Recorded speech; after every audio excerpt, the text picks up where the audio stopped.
Halo, salam sehat ya. Di season kali ini saya akan membuat video bagaimana agar moms bisa melahirkan sebelum hari perkiraan lahir atau HPL. Tapi sebelumnya yang belum subscribe di channel Medistory, silahkan subscribe tombol di bawah ini.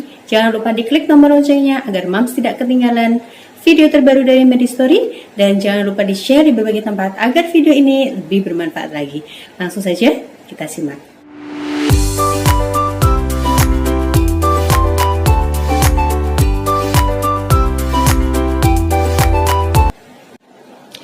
Apa itu HPL? HPL merupakan hari perkiraan lahir, taksiran persalinan ya. Itu biasanya pada usia kehamilan 37 minggu sampai 42 minggu. HPL itu sendiri didapat dari HPHT ataupun juga bisa dilihat dari diameter atau pengukuran dari USG. Tapi tidak semua bayi itu lahir pada tanggal HPL atau hari yang sudah ditetapkan oleh dokter maupun bidan ya. Sebagian besar 2-5% itu yang sesuai dari HPL yang sudah ditentukan. Karena apa? HPL itu memang masih hari perkiraan lahir ya, hanya kira-kira antara usia kehamilan 37 minggu sampai 42 minggu. Tapi faktanya banyak ibu hamil yang melahirkan itu sebelum dari HPL ya, kemungkinan seminggu, 2 minggu sebelum HPL, bahkan ada yang lebih dari HPL. Tidak sedikit ibu hamil menjelang persalinan yang sudah memasuki usia kehamilan lebih dari 37 minggu itu was-was ya. Kok ini belum ada tanda persalinan, kontraksinya masih konpal dan juga belum ada keluar lendir darah seperti itu banyak sekali ya yang mengeluh. Bahkan ada yang was-was ya, kenapa kok masih seperti ini ya.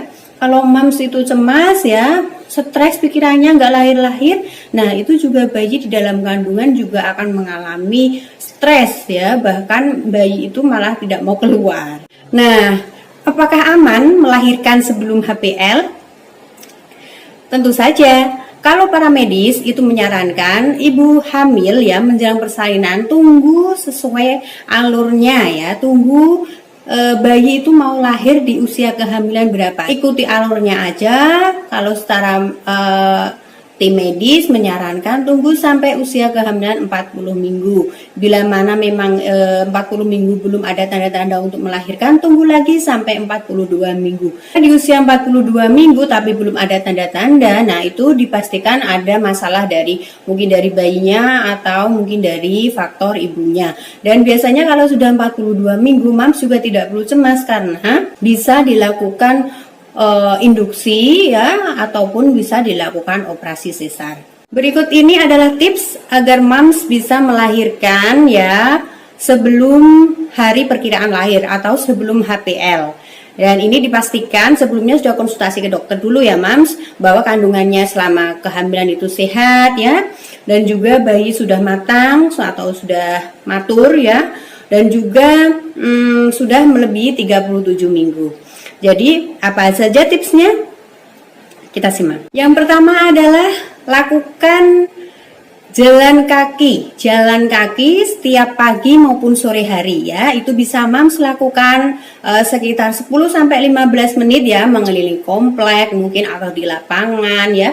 Jangan terlalu lama biar tidak terjadinya kecapean ya. Kalau kecapean nanti juga akan menimbulkan drop pada kondisi si ibu. Lakukanlah dengan kondisi yang aman ya, dengan postur yang tegak ya. Ketika ada kontraksi ya, santai saja, dilakukan dengan postur tubuh yang tegak, jangan membungkuk ke depan atau mungkin ke belakang ya. Tips yang kedua adalah lakukan senam hamil. Moms bisa melakukannya seminggu mungkin 2 kali atau mungkin seminggu juga bisa 3 kali. Dilakukan di rumah ya. Kalau untuk mendekati persalinan seperti itu lebih sering dilakukan lebih baik ya. Kalau misalkan moms melakukan senam hamil, itu moms bisa lihat video di atas ini sudah saya buat ya.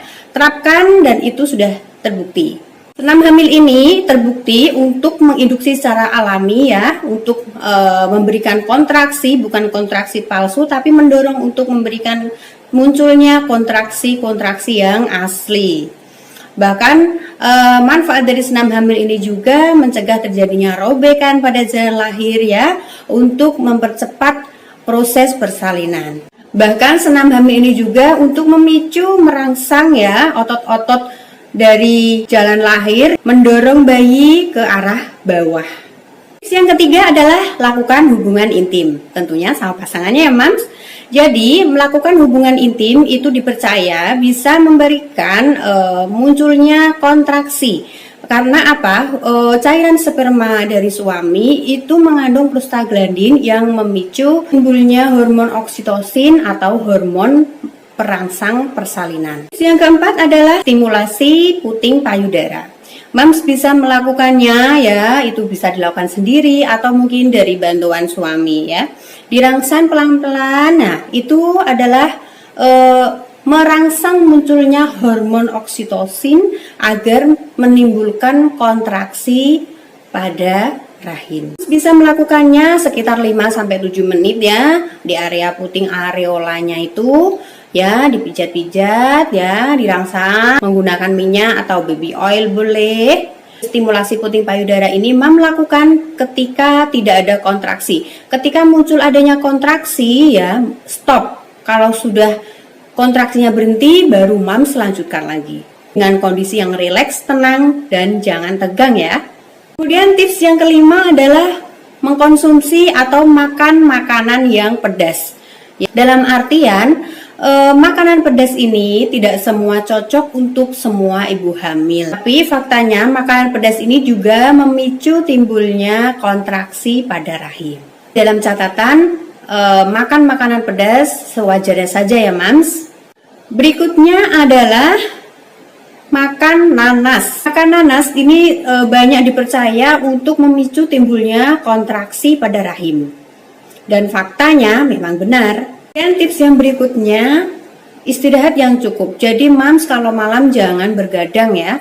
Dibuat istirahat badannya agar mempersiapkan proses persalinannya itu bisa rileks, badan enak ya. Kalau misalkan ingin melakukan aktivitas-aktivitas ya lakukan di siang hari. Jadi malam hari untuk istirahat aja ya Mams. Tips yang berikutnya adalah tentunya hindari stres ya, pikiran-pikiran mungkin ini kenapa kok sudah mendekati HPL kok belum ada tanda-tanda kontraksi, belum ada tanda-tanda melahirkan. Hindari hal tersebut ya Mams.